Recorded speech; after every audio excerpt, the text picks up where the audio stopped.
Eu achava que nada mais poderia me surpreender vindo da minha família, até o dia em que acordei com dezenas de ligações da minha mãe às 5 da manhã, exigindo que eu fosse correndo preparar o café da manhã para minha irmã mimada, o noivo dela e os sogros, e que eu saísse antes deles chegarem, porque eu não combinava com o ambiente. Naquele momento, eu entendi de uma vez por todas qual era o meu lugar para eles: servir, e depois desaparecer.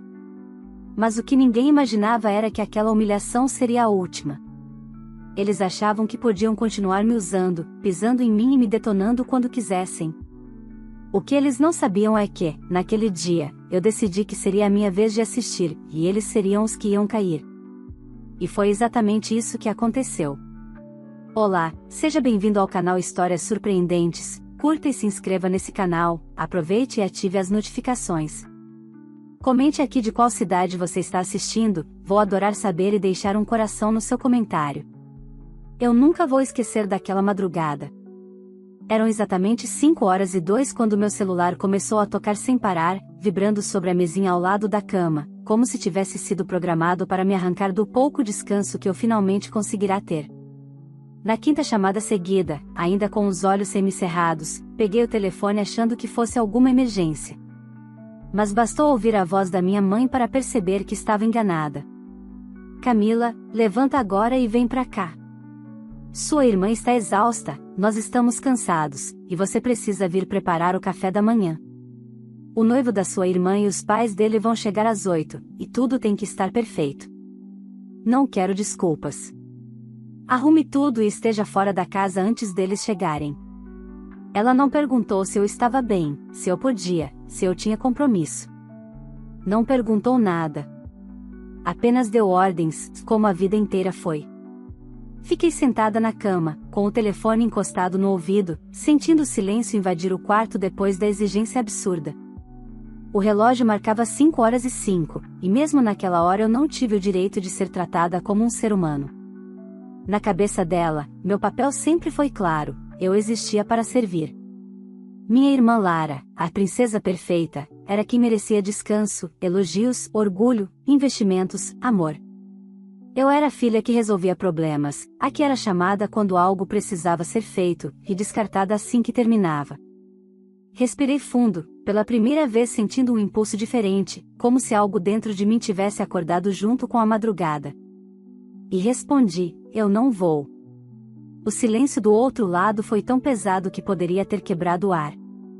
Eu sabia que, naquele exato segundo, minha mãe não estava acreditando no que ouviu. Depois veio o grito, agressivo, descontrolado, cheio de raiva acumulada: você é uma ingrata. Uma inútil.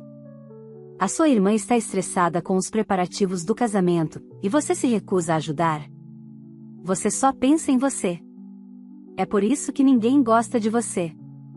Ela desligou sem me dar o direito de responder. Em menos de um minuto, meu pai ligou. Não atendi. Ele insistiu até mandar uma mensagem seca, cirúrgica, calculada para ferir: se você não vier, não precisa aparecer mais aqui. Fiquei olhando para aquelas palavras na tela por longos segundos. Ele escreveu como se estivesse me punindo, como se eu fosse implorar para voltar. Mas o que ele nunca percebeu é que aquele não era um castigo, era libertação. Por alguns instantes, fiquei imóvel, absorvendo a sensação estranha de ter feito algo que eu nunca tinha ousado fazer: priorizar a mim mesma. O meu não era apenas para aquele café da manhã. Era para anos de exclusão emocional, de humilhações veladas, de sarcasmo, de comparações, de ser tratada como alguém que devia gratidão eterna por um amor que nunca recebeu. Eu sabia exatamente o que viria depois. Eles iriam me culpar, me difamar para a família, inventar histórias para me colocar como monstro.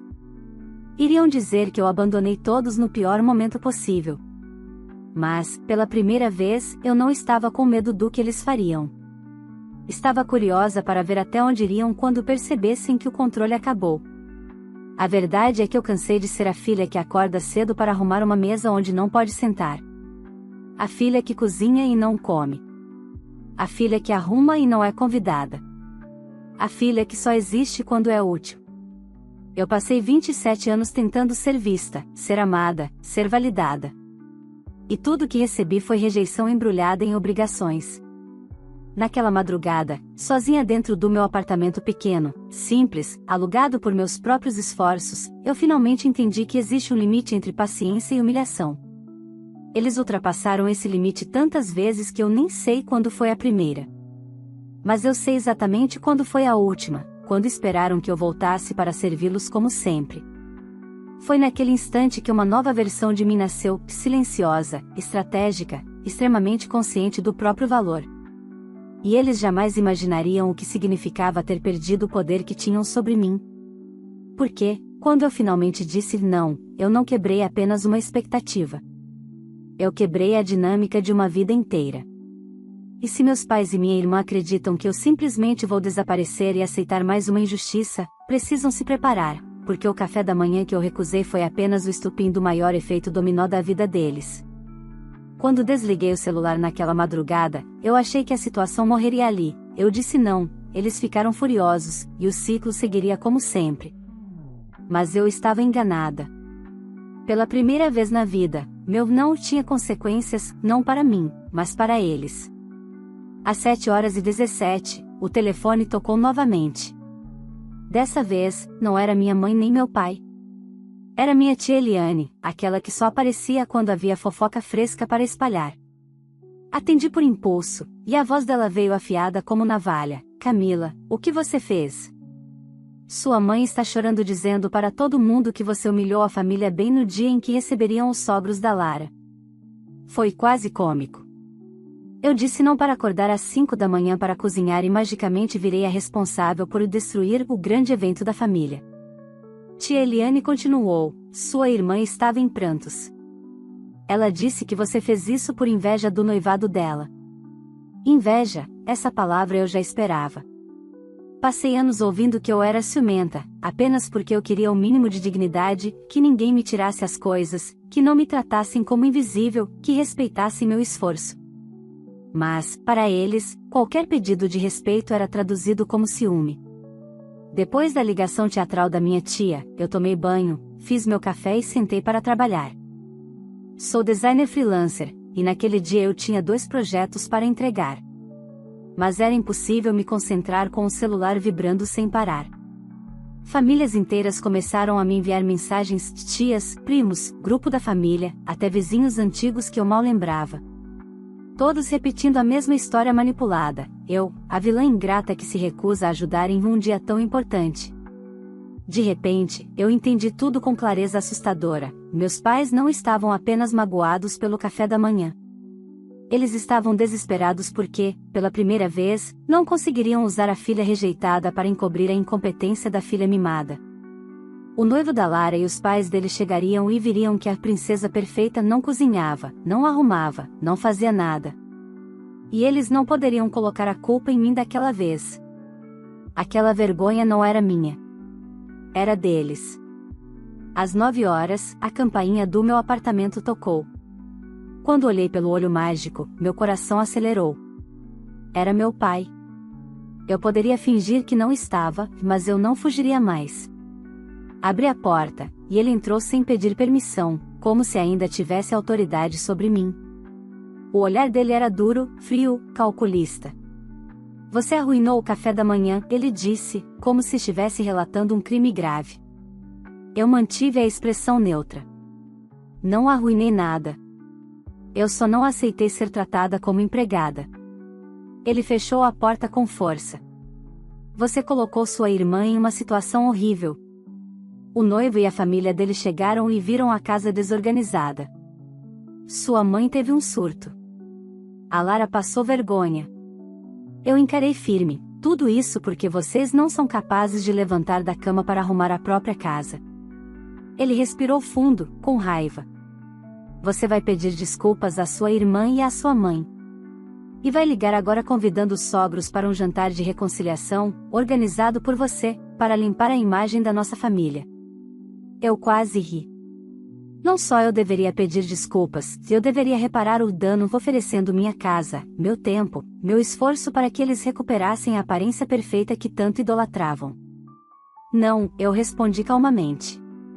Meu pai ficou vermelho. Você está cavando sua própria cova. Não pense que você consegue sobreviver sem a nossa família. Aquilo foi a confirmação que eu não sabia que precisava. Eles nunca me amaram, me usaram. Meu valor sempre esteve ligado ao quanto eu podia servir. E agora que não servia mais, eu deixava de existir para eles. Ele saiu batendo a porta, mas antes de ir, lançou o golpe que provavelmente acreditava ser destruidor: você vai se arrepender. Nós vamos mostrar para todo mundo quem você realmente é. Dessa vez, eu sorri. Porque era exatamente isso que eu queria. Minha família sempre viveu de imagem, não de verdade. E eu sabia segredos, muitos segredos, que eles jamais imaginariam que eu teria coragem de revelar. Passando a vida inteira invisível, aprendi a observar, a prestar atenção em tudo que diziam quando achavam que ninguém estava ouvindo. E, naquele momento, eu percebi que a guerra já estava declarada, não por mim, mas por eles. A diferença é que, agora, pela primeira vez, eu estava preparada para vencer. Depois que meu pai saiu batendo a porta do meu apartamento, o silêncio ficou pesado, mas inesperadamente confortável. Pela primeira vez, eu estava vivendo uma situação de conflito sem me sentir culpada. E isso parecia libertador. Mas eu sabia que o que viria depois não seria simples. Minha família nunca aceitava perder. Eles iriam revidar, e eu precisava estar preparada. No início da tarde, decidi fazer algo que nunca tinha feito antes: entrei nas redes sociais da minha família. Eu nunca acompanhava nada deles, mas tinha certeza de que aquele café da manhã fracassado já havia virado espetáculo público. E eu estava certa. Minha mãe havia postado uma foto da mesa do café bagunçada, com pratos vazios, toalha torta, sucos ainda lacrados. A legenda era um golpe calculado: quando a gente mais precisa de apoio, é quando a verdadeira família se revela. Os comentários eram previsíveis: força, Deus vê tudo, tem gente que não merece o amor que recebe, e até filhos ingratos só dão desgosto. A minha irmã, Lara, respondeu um comentário com algo ainda mais venenoso: tem pessoas na família que só sabem destruir o que os outros constroem. Mas graças a Deus eu tenho pais maravilhosos e um noivo perfeito. Só queremos paz. A paz que ela exigia era a mesma paz que sempre significou minha submissão. Ao invés de doer, aquilo me deu clareza. Eles tinham acabado de me dar o que eu precisava: exposição. Se eles queriam destruir minha imagem publicamente, então iríamos jogar publicamente, mas não da forma que eles imaginavam.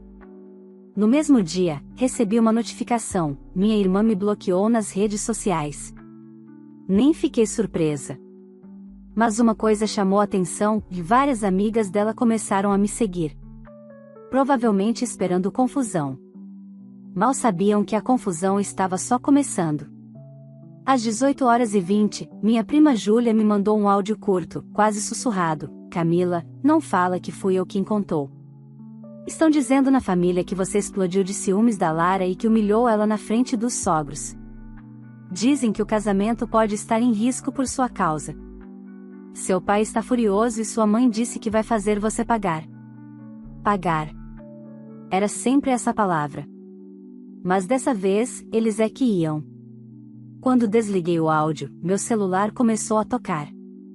Era o número do meu trabalho. E eu gelei. Atendi tentando parecer tranquila. Do outro lado, Ana Paula, uma cliente importante, disse com a voz formal que me contrataria apenas para entregar os arquivos restantes e depois interromperia a parceria. Segundo ela, alguém ligou dizendo que eu era instável emocionalmente, irresponsável e que não era confiável para cumprir obrigações. Minha mãe e meu pai não estavam apenas feridos emocionalmente, estavam tentando destruir minha fonte de renda. De repente, a ficha caiu: não era só vingança emocional. Era controle. A minha independência os incomodava. Enquanto eu precisasse deles, minha função seria servir. Mas se eu fosse capaz de viver sem eles, eu me tornava inútil. E pessoas inúteis, na visão deles, eram descartáveis. Eu desliguei e deixei o corpo afundar no sofá. Por alguns minutos, deixei a raiva entrar. E quando ela entrou por completo, não havia mais insegurança, nem medo, nem dúvida. Havia foco. Eu não iria esperar ser apagada. Eu iria agir primeiro. peguei uma caixa que estava guardada no alto do armário, uma caixa que eu nunca abri por completo desde a adolescência. Ali estavam diários antigos, anotações, bilhetes e documentos. Coisas que, sem perceber, eu havia acumulado por anos. Eu não lembrava de tudo que estava lá, mas eu sabia que havia informações importantes e perigosas. Comecei a ler e, página por página, recordei detalhes que o tempo havia apagado da memória consciente, mas nunca do papel, festas que minha irmã fez escondido enquanto meus pais viajavam. Despesas de cartão em nome da empresa do meu pai que não combinavam com viagens de trabalho, e sim com hotéis, bebidas e companhia.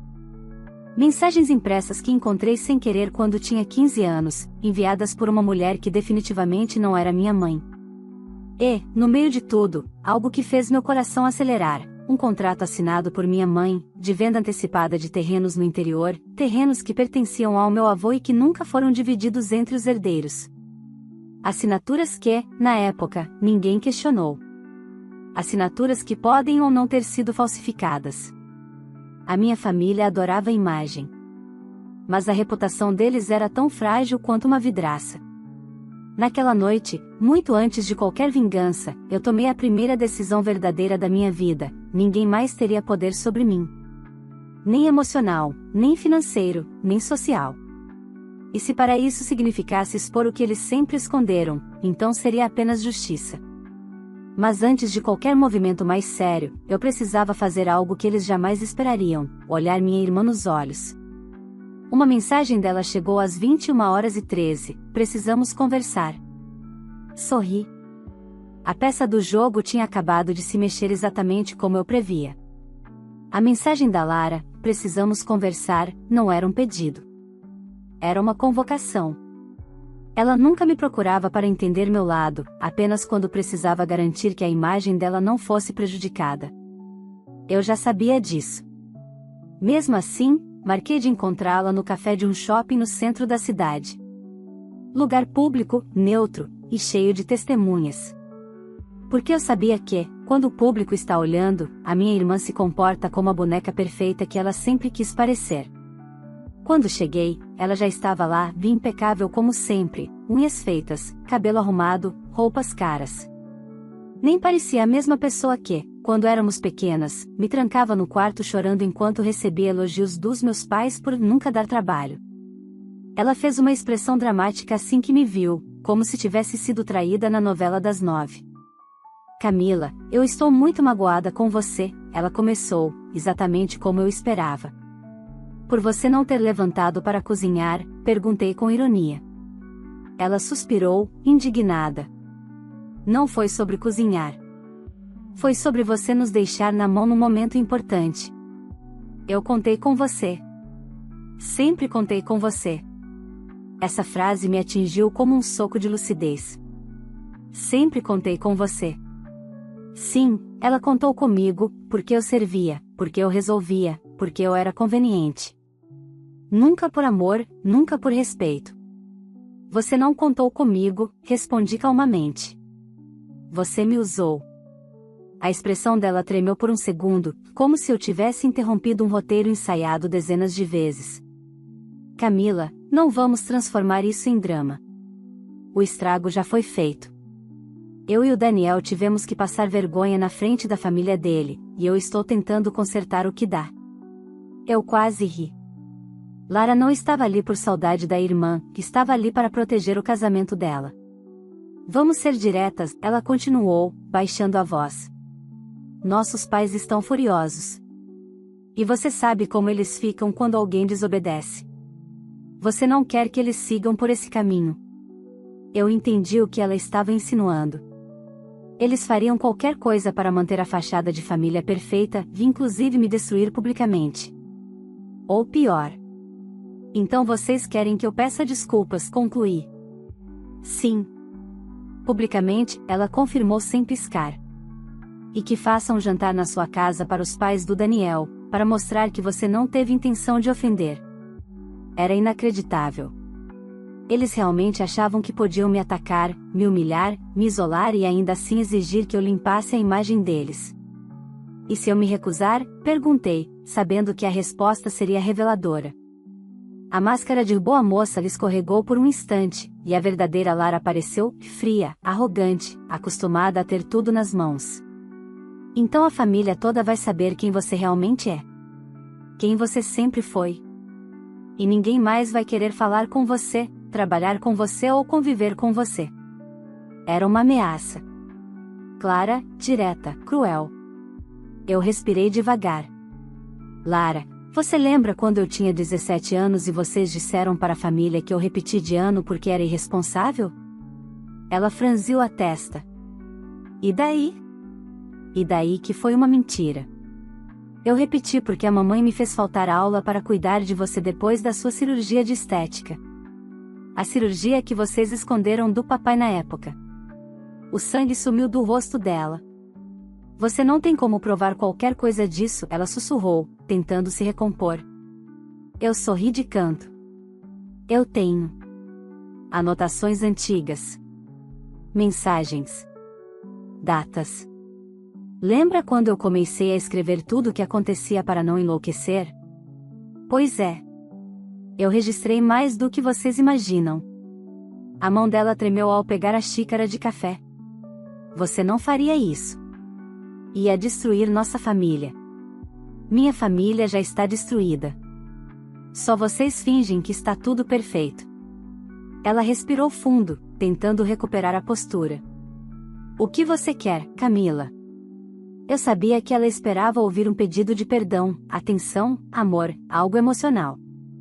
Ela sempre acreditou que minha carência era minha fraqueza. Mas ela não fazia ideia da mulher que eu tinha me tornado. Eu quero distância, respondi. Distância, ela repetiu, confusa. Quero que você, a mamãe e o papai parem de me usar. Quero que vocês parem de falar meu nome. Quero que parem de interferir na minha vida, no meu trabalho, nas minhas relações. Quero que esqueçam que eu existo. Ela soltou uma risada incrédula. Você acha que pode simplesmente sair da família? Não estou pedindo permissão. Estou avisando. Lara acenou para o garçom pedir a conta, provavelmente porque percebeu que estava perdendo o controle da situação. Mas antes de ir embora, jogou a última cartada, a mais previsível: você vai morrer sozinha, e ninguém vai se importar. Eu sorri com calma. Pois pelo menos vou morrer sendo eu. Ela saiu tão rápido que quase derrubou a cadeira. E foi só quando fiquei sozinha à mesa que percebi, eu não estava tremendo. Não estava chorando. Não estava arrependida. Pela primeira vez, eu estava em paz. Mas o universo tinha outra cena preparada para aquele dia. Quando cheguei em casa, havia um envelope embaixo da minha porta. Sem remetente. Sem identificação. Ao abrir, encontrei apenas uma frase impressa em letras grandes: você acha que ganhou, mas não tem ideia do que está por vir. Fiquei alguns segundos parada com o envelope nas mãos, observando aquela frase como se ela pudesse me enganar se eu piscasse. Não havia rabiscos, recortes, nem ameaças explícitas, e talvez isso tornasse tudo ainda mais perturbador. Era um aviso frio, calculado. E eu sabia exatamente quem tinha enviado. Minha família nunca me pediu nada diretamente quando queriam atacar. Eles usavam intermediários, insinuações, terceiros. Essa carta tinha o perfume deles, sutileza venenosa, violência coberta de elegância. Joguei o envelope sobre a mesa e respirei fundo. Eu não ia deixar ninguém me intimidar dentro da minha própria casa. Só que minha família não havia terminado o show daquele dia. Às 20h43, uma mensagem de número desconhecido apareceu no meu celular: ligue a TV, canal 4. Eu não deveria ter obedecido. Mas obedeci. Era o programa local da cidade, o jornal que todo mundo assistia. E lá estava, minha mãe. De maquiagem impecável, postura sofrida, olhos marejados calculadamente. A repórter falava sobre valores familiares, filhos que abandonam os pais e ingratidão moderna. E a minha mãe dizia, quase chorando: alguns filhos só se aproximam quando precisam. Mas quando a família precisa deles, desaparecem, e ainda atacam quem só quis ajudar. Eu paralisei diante da TV. Ela estava usando o episódio do café da manhã para construir uma narrativa pública. Não satisfeitos em me destruir dentro da família, agora queriam me destruir socialmente. No fim da entrevista, minha irmã apareceu rapidamente, com um semblante triste, dizendo: "Eu só queria a paz no meu noivado. Nunca imaginei que minha própria irmã fizesse isso comigo." Aquela cena não era sobre mim. Era sobre preservar a imagem deles. E quando pessoas estão dispostas a mentir publicamente, também estão dispostas a tudo. Não chorei. Não gritei. Não quebrei nada. Eu apenas desliguei a TV e sentei. Eles tinham declarado guerra numa escala que nem eles compreendiam. Só que, dessa vez, eu não era mais a adolescente emocionalmente frágil que aceitava qualquer coisa calada. Peguei minha caixa de documentos mais uma vez. Desta vez, com objetivo. Separei algumas coisas, apenas o suficiente para fazer barulho se necessário, comprovantes de cirurgias estéticas da Lara pagas com dinheiro empresarial do meu pai. Registros de festas clandestinas organizadas por ela quando era menor de idade, enquanto se passava como menina perfeita. Fotos e datas de viagens do meu pai com uma mulher que não era minha mãe, durante um período em que minha mãe estava internada após uma crise emocional. Conversas impressas da minha mãe sobre ter passado os terrenos para o meu nome antes que seus irmãos metessem o bedelho. E o pior de tudo, uma gravação, feita quando eu tinha 19 anos, que eu tentei esquecer pela vida inteira. Uma discussão entre meus pais, onde meu pai dizia: "Se não fosse a Lara, eu já tinha ido embora dessa casa faz tempo. A Camila nunca deveria ter nascido. Eu nunca mais fui a mesma depois daquela noite." E eu nunca tinha ouvido essa gravação de novo até agora. Aquele momento não me feriu, me marcou. Porque eu não ouvi a gravação com a dor de uma filha rejeitada. Eu ouvi com os ouvidos de uma mulher que finalmente entendia o motivo de tudo. O que estava acontecendo agora não era sobre café da manhã. Não era sobre noivado. Não era sobre imagem. Era sobre o fato de que eu nunca fui desejada naquela família, e eles não suportavam ver alguém que eles rejeitaram prosperar sem eles. Às 23 horas, alguém bateu na minha porta. 3 vezes, pesadas. Olhei pelo olho mágico e, para minha surpresa, era Daniel, o noivo da minha irmã. Por um segundo, cogitei não abrir. Mas minha intuição disse que aquilo era importante. Respirei fundo e destranquei a porta. Ele entrou agitado, nervoso, claramente abalado. "Camila, precisei vir porque isso está fora de controle. A Lara e seus pais estão dizendo para todo mundo que você tem problemas psicológicos, que é manipuladora, perigosa. Estão querendo convencer minha família a cancelar o casamento." Eu fiquei estática. Eu sabia que eles eram capazes de destruir minha reputação, mas destruir o futuro da própria filha por vingança? Isso era monstruoso. Eu não acredito mais em nada do que eles dizem. Eu vi como trataram você. Eu vi como te apagaram da foto da família no domingo antes de tudo isso. Eu até imaginei que você tivesse ido embora da família faz tempo. Como você aguentou tanto? Aquela pergunta veio como um soco. Eu não tinha resposta. Ele continuou: "Eu vim porque você precisa saber que estão planejando algo grande. Sua mãe vai entrar com uma ação na justiça afirmando que você é emocionalmente instável e precisa de tratamento. Ela quer tutela sobre você. Quer tomar decisões financeiras e pessoais em seu nome. Diz que é por amor. Mas você sabe a verdade." Eu fechei os olhos. Agora estava claro. O objetivo final não era apenas minha submissão. Era meu controle completo. Daniel colocou as mãos nos bolsos e respirou, como se estivesse tomando coragem. "Tem mais uma coisa. Eu acho que quero cancelar o casamento." "Não por minha causa", adiantei. "Não", ele respondeu. "Por causa da pessoa que a Lara realmente é. Eu nunca teria visto se tudo isso não tivesse acontecido." Eu absorvi suas palavras em silêncio. Não senti satisfação, senti verdade. Antes de ir embora, ele me entregou algo que me gelou por dentro, uma pasta com documentos e mensagens, provas de que minha família estava tentando usar meu CPF e meus dados pessoais em nome da empresa do meu pai. sem meu conhecimento, sem minha autorização. Eles querem te quebrar antes que você se levante, ele disse, indo em direção à porta. Mas talvez seja tarde demais. Talvez você já esteja de pé. Quando ele saiu, eu travei a porta e sentei no chão com os papéis na mão. Não era mais uma disputa familiar. Era um ataque calculado para destruir minha vida. Moralmente. Financeiramente. Socialmente. Meu pai sempre disse que eu não era capaz de sobreviver sem eles. Ele estava prestes a descobrir a maior ironia do mundo: eu só sobrevivi até aqui porque aprendi a viver longe deles.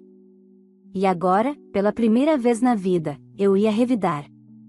Eu passei a noite em claro. Não por medo, mas por foco. Pela primeira vez, eu não estava tentando sobreviver à minha família, eu estava prestes a vencer. Cada documento, cada prova, cada palavra guardada ao longo dos anos agora fazia sentido. Eu não estava juntando peças por obsessão, eu estava me preparando para exatamente esse momento. Às 7h08 da manhã seguinte, enquanto o sol entrava pelo meu apartamento, eu tomei a decisão definitiva: minha família nunca mais teria poder sobre mim. Nem emocional, nem financeiro, nem jurídico.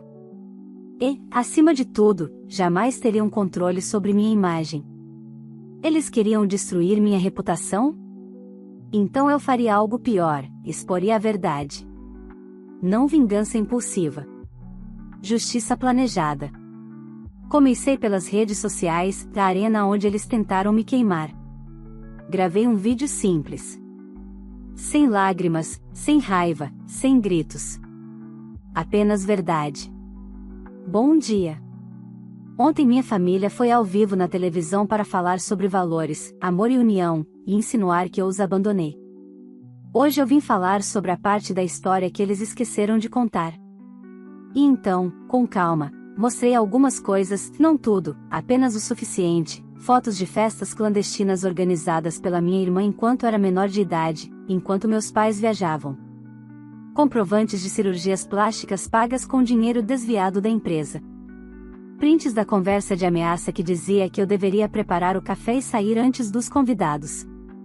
Trechos da gravação em que meu pai dizia que eu nunca deveria ter nascido. Não ataquei ninguém. Não xinguei ninguém. Apenas contei a verdade.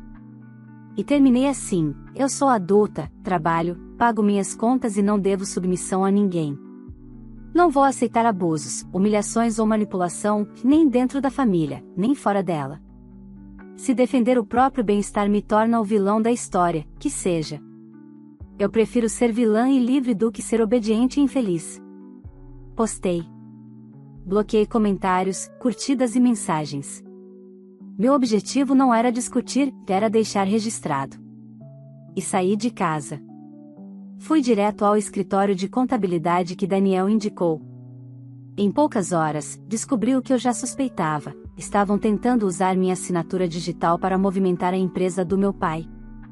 Crime claro. Grave. Irrastreável. Do escritório, fui para um cartório e registrei tudo. Depois para um advogado especialista em fraudes familiares. Ele leu os papéis em silêncio, olhou a gravação e disse: podemos pedir medidas protetivas, abrir ação por falsidade ideológica, apropriação de identidade e danos morais. E, se você quiser, pode acionar a herança dos terrenos vendidos ilegalmente no nome da sua mãe. Você tem provas suficientes. Eu pensei por alguns minutos. Eu não queria a herança. Eu queria paz. Quero apenas algo: que eles não possam mais se aproximar de mim. Ele concordou. Então vamos garantir isso. Saí do escritório com uma sensação estranha, não de alívio, mas de reconstrução. Levei anos para aceitar que jamais teria dos meus pais o amor que eu desejava. Mas naquele dia eu entendi: o amor que eu precisava era o meu. À tarde, enquanto eu estava sentada em uma cafeteria esperando o advogado finalizar os documentos, uma notificação apareceu no celular: 300.000 visualizações. Em menos de 2 horas. O vídeo tinha viralizado. Eu não estava preparada para o impacto. No começo, pessoas que eu nunca vi começaram a mandar mensagens de apoio. Outras, que viveram histórias parecidas, contaram suas dores. A mesma tia que me acusou ontem agora mandava mensagem pedindo para eu apagar tudo para o bem da família. Primos que nunca falaram comigo pediram para conversar. Bloqueei todos. Minutos depois, chegou uma ligação da minha mãe. Eu não atendi. Ela ligou 9 vezes. Meu pai mandou áudio. Apaguei sem ouvir. Lara mandou mensagem dizendo que eu estava destruindo a vida dela. Eu ri sozinha. Porque era exatamente isso que sempre aconteceu comigo, só que em silêncio. Meu vídeo não destruiu ninguém. Apenas tirou o tapete onde eles escondiam a sujeira. À noite, tocaram minha campainha. Olhei pelo olho mágico. Minha mãe. Chorando. Desesperada. Soluçando, gritando que precisava entrar, que precisava se explicar, que eu tinha arruinado o casamento da Lara, que eu tinha acabado com a imagem da família. Eu permaneci em silêncio do outro lado da porta. Ela insistiu por longos minutos, até a voz ficar mais baixa, mais contida, e finalmente se transformar em veneno puro. Você vai pagar. Você sempre paga. E então foi embora. Mas pela primeira vez eu sabia que não era verdade. Eu não pagaria mais nada por eles. 2 semanas depois, recebi confirmação da Justiça, medida protetiva aprovada. Proibição de contato direto ou indireto. Denúncias de identidade fraudada encaminhadas. Investigação sobre bens herdados iniciada. O telefone ficou em silêncio. A TV também. De repente, meu nome desapareceu da boca da minha família, não por amor, mas por medo. Eu aprendi, finalmente, o que ninguém me ensinou: não é o sangue que faz uma família. É o respeito. Hoje, enquanto escrevo isso sentada na varanda do meu novo apartamento, muito maior, muito mais bonito, comprado inteiramente com o meu trabalho, eu sinto algo que nunca senti antes: paz. Não tenho saudade. Não tenho arrependimento. Não tenho vontade de voltar atrás.